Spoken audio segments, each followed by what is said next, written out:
What's up? It's your boy here. Oh man, I kind of gotta watch how I do this. Yeah, okay. Well, we'll do it this way. When Death Row Records decided to transition into a new imprint, which is called The Row, which means Death Row Records still exists. They just not gonna be using Death Row Records because, right, normally it has like a bad stigma or whatever. So you just rename it, repackage it, and put it out with a new name under the same umbrella. Just call it what it is, and that's The Row. Death Row's back. So they put out a lot of different artists at that time. Now, C. Dolores Tucker was leading a charge against Death Row Records and trying to destroy it because she was mad at Suge Knight. Suge Knight blocked her $80 million deal. She was going to be in charge of making this record label where she monitored the type of dialogue they used and made sure that she was going to police everything. See, the politicians at the time had gotten into Time Warner. So they snatched Interscope up and all these other labels, and Jimmy Iovine needed the label back signed to him and Mr. Fields. And it was going to go back to them unless she was going to get Suge Knight to sign on to go along with this deal. And Suge didn't show up. And once he didn't show up, they decided to give Interscope back to Jimmy Iovine and Mr. Fields. So she felt slighted. And so she made it her lifelong duty to go after Suge Knight. Now, she wasn't alone. She had a lot of help. Because Tipper Gore, Al Gore's wife, Dan Quayle, who's just, he's just a tool in the process of what they were trying to do. But here it is. You had Dan Quayle, who's the vice president of the United States, raining down on it. So Sire Records, ended up like, look, we finna go defunct, or we're gonna have to cut, our artists loose.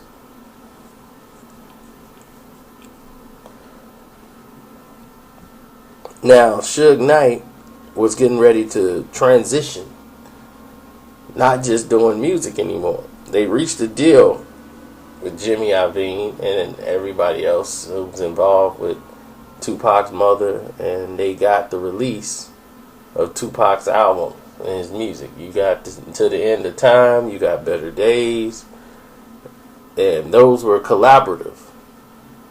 Between the two record labels, they was able to come to an understanding so they can get those records released. Now, those sold millions of copies. Now, Death Row is still in position. But here's the problem. It's that back catalog. And Interscope want to get their hands on it, and they don't want Suge to get back in power to where he was before. They can't risk that. So they start sabotaging the company. Every time Suge was trying to get somebody, they was trying to find a way to, to sabotage him and get him caught up on cases and all this other stuff, so that he would slip up.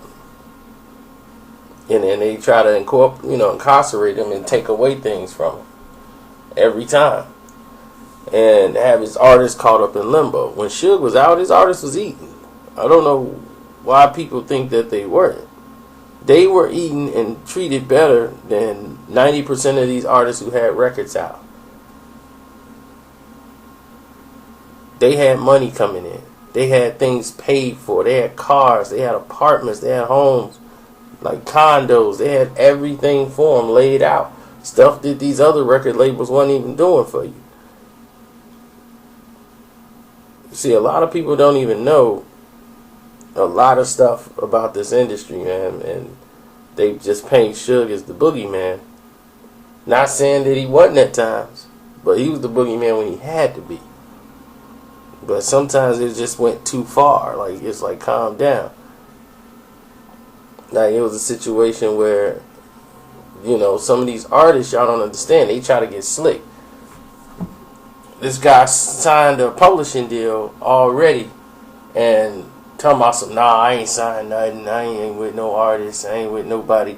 And he was like, no, man, I got this demo, man. I ain't got no contract with nobody. He's like, you sure? You ain't had no deals with nobody. You never sat in the office and told them verbally or anything or signed any contract. No paperwork with no artist. Man, I ain't got no deal with nobody, man. I'm the row or nothing. So Suge had his back. Now, had he been honest with Suge, this situation would have been resolved another way. Had he just told him, look, man, I signed with somebody. I think so. I maybe was drunk. I don't even know what I signed. But yeah, I did think I was going to get a deal. But can you help me get out of it? But by saying no, Suge sitting over there fighting for his artists. He's like, they just trying to steal my artists. Not knowing they had paperwork on this dude. And not only did they put a cease and desist on an album that this artist then did and worked on. That means all the other projects that this person then rapped on, now they got to get a percentage of that. Now they in Suge's pockets, and you ain't generating no money now. So this artist had to get, dealt with in a certain way. But is that Suge's fault, or is that artist's fault? An artist's fault. Then here come another artist who decided they wanted to try to dictate terms and on when they want to get stuff done and how they want to do stuff and how they want to move. And they playing games. They went and got another deal over here based off Suge's idea. They went and got their copyright license someplace else, then tried to come and get extra money off Suge for another project. It's like, I just need you to back me. And when I get my publishing deal, that's that copyright publishing deal, it's like, I'm going to get me a publishing deal over here. Then I'm going to come back and hit you off with a little something over here, but I ain't going to owe you nothing, basically. It's just saying, I'm going to just owe you what you gave me and pay you that back, but you ain't going to make no money off me. That's how I could make it, explain it a little better for you guys to understand how that process worked. And it's like, then why am I putting you in a position? Because if you'd have told me that up front, I'd have just said, I'm not giving you anything. And he knew that. So that's why he lied and put himself in a position so that he can go over there and get a publishing deal, then come back and get some, like, here your money, boom, boom, boom, boom. Now we done. I don't owe you nothing. And it was like, whoa, so you used me. You see, it's a lot of stuff that was going on that a lot of people didn't know anything about. So those people had to get dealt with in a situation where they had to get dealt with. And then here comes the intervention with Jimmy Iovine leaning on the record label. And behind the door, he's playing I don't know what's going on. I don't know anything about it. I'll just sign an artist. I'll just run a record label. And Suge compared him to the devil. I think they think they try to play me because they know the role. We come back big and stronger than ever, baby. That's how we do it over here. You know what I'm saying? We keep it West Coast. You know what I'm saying? You know what I'm saying? Like Chucky, like Child's Play. Yeah, Chucky's back. Yeah, the row is back. Death Row's back. And they know they ain't gonna be able to take us out of position. See, we part of history. And when you part of history, people always want to try to hold you down. But you can't take away what's history. But yet, you got Puffy out here dancing, getting on the plaques, get a walk on the Hall of Fame, and all that stuff. He a dancer. That's all he is, a dancer. He ain't no manager. Now, if I come in on the project, I'm going to want at least 13% off the top.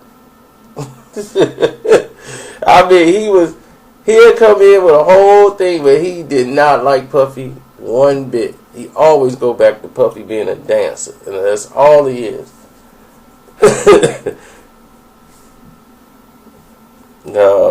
He lost some type of award. You ever see them give me an award? They ever say best producer, Suge Knight?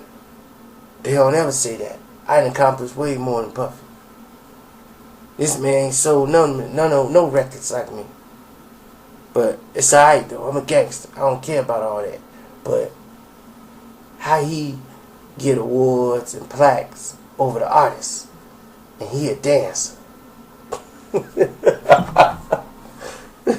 So anyway, Jimmy Iovine got in the way, and they had a secret meeting where they can have a discussion at a party. And Suge was trying to, be more out and open where people can see Suge is out, I'm not caught up in all that stuff no more. I let all that stuff go. I'm good with everybody. It was one of those things. And he had an album he's going to put out that got Jay-Z on it. They shook down Jay-Z, shook him like a tree. Like, yeah, Jay, I got this album, this Death Row album coming out. I'm going to need a song from you so you can put it on that album for the good price of on the house. So Jay was in line. Ja Rule was on there full steam ahead, and he was coming back because Ja had protection on the West Coast like crazy back then. And Jay-Z needed that protection, and he tried to go by, like, I'm cool with Dre, so I don't need nothing. Like, Dre held weight down there, and he found out the hard way. Now, after this, when Death Row was getting ready for their resurgence, Suge was doing the smarter things as a business-wise. He was putting out, like, comedy movies and signing comedians like Eddie Griffin. He put out the Dysfunctional Family. They produced that. Put out Eddie Griffin. They was trying to get other stuff. They kept getting blocked by Interscope. They kept getting blocked and caught up with all this red tape. So it's becoming more of a headache to do this.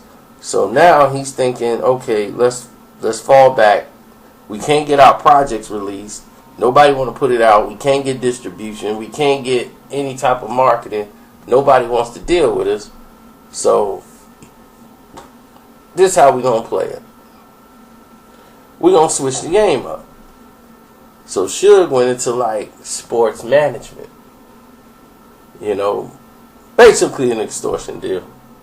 But he was working with Al Heyman, Mr. Prince, a couple other people, and this is when, me and Big Suge started, we was cool. We tight. So all of this is going on, right? There's a certain thing with the reality show girls, the management program, and the people wanted us to manage them. Like, cause these girls are reality show girls, and they don't really know nothing about the game. They just like, I came from nothing. Now I'm on a reality show. And they have no representation. They have no manager. Most of them were strippers. Here comes Suge. See, what y'all need is, y'all need the right support system. See, y'all ain't got no support system with you right now. See, if I came in the meeting with you, you already had a job. See, I got to wait out here in the hall, do all that stuff. I know these guys. I can get you on the show. See, I can get you things out here in L.A. And at that time, yes, he could. Snap his hand, it's done. So, and people didn't think he still had that power then. And this is like 10 years ago. So, he's on the scene, and the manager of the reality show came out, right? And he was like, we were at the Mondelein Bay. He grabs him, I need to talk to you for a minute. He whispered in his ear. He had the stogie in one hand, whispered to him in his ear, and the guy was like, "Which one?" "This right here. This is my client. Yeah, she tried out for the show." He was like, "Oh, okay. Tell her to call me Monday. She's in."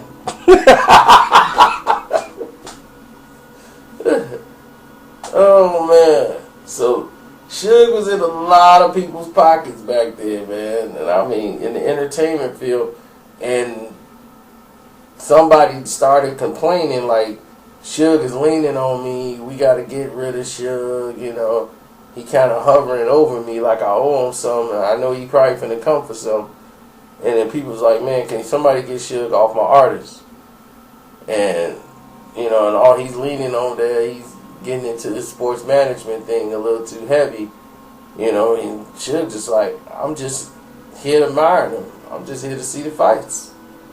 Like anybody else. And then, man, they was like, man, something finna go on, man. I don't know what Suge doing here. But Suge was doing his thing. He was a businessman. He was looking at the opportunities. And he trying to see which position he finna go in.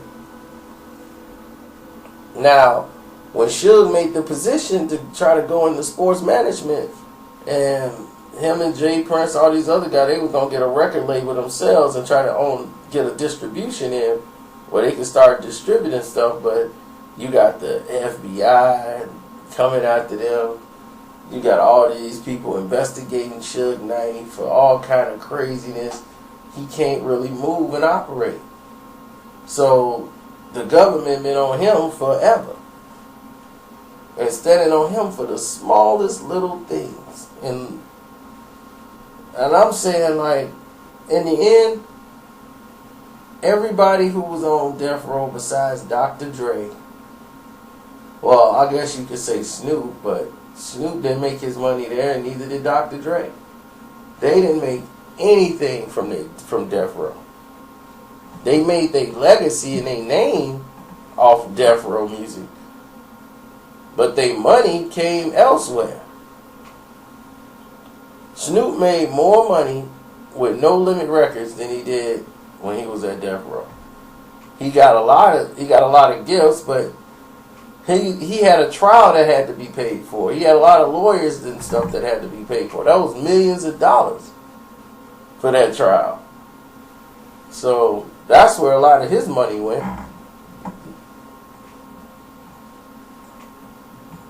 Then you look at other situations. Dr. Dre. Dr. Dre forfeited a lot of his money over in publishing just so he can get out of death row. So that's what happened to Dre. He was part owner. But he had all these contract issues with Eazy-E and Ruthless Records. They couldn't say produced by Dr. Dre. Because if Ruthless Records had Dr. Dre under the title of executive producer too. He wasn't just signed as an artist. He was signed as an executive producer. So whenever he's the executive producer or something, he has to get credit to Eazy-E. That's why it says executive producer Suge Knight. Mixed by Dr. Dre. Mixed by Dr. Dre. Never say produced by Dr. Dre. If it does, then that means Eazy-E's eating. But when it says produced or mixed by, you know, he had to let it slide. That's why you didn't get another Dr. Dre album. They want to wait until that expired with Eazy-E. So the Chronic he got to eat off of.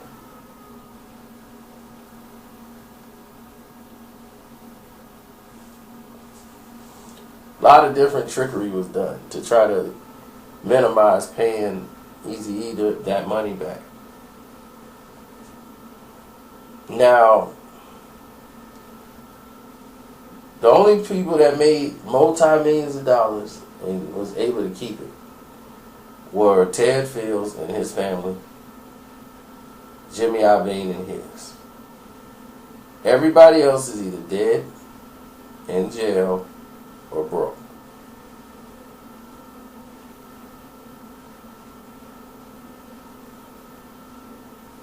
I mean, nobody is saying that, look, I'm eating because of death row. Their legacy and what they started, yes. But the only two people standing was Jimmy Iovine and the Fields. The two rich white guys who kicked it off. But the bad guy in the whole mix was Suge Knight. That's what they want to portray to you. I'm not sitting here, people are like, man, you always defended Suge. I'm like, look, man, I just call it the way I seen it. Because you guys, only thing you guys know of Suge is what you seen on television. Unless you done been around this man, hung out with this man, you would know it's a whole different person inside of him. You don't get $100 million business. I mean, $100 million a year business. Just being some thug from the street. That just don't happen. He just hustled. He knew how to hustle and he just extorted everybody. You don't get $100 million business that way. You have to have some smarts. You have to be intelligent. You have to know how the business is ran. You got to know how to make decisions, when to make decisions, how to defer, and everything, man. It's not like just snapping your fingers and you got money. It just don't happen that way. Like, I'm going to throw you off this bridge if I don't get no money from you. No. It don't work like that. But I'm out. Don't forget to subscribe to the videos and all that stuff. I'm out.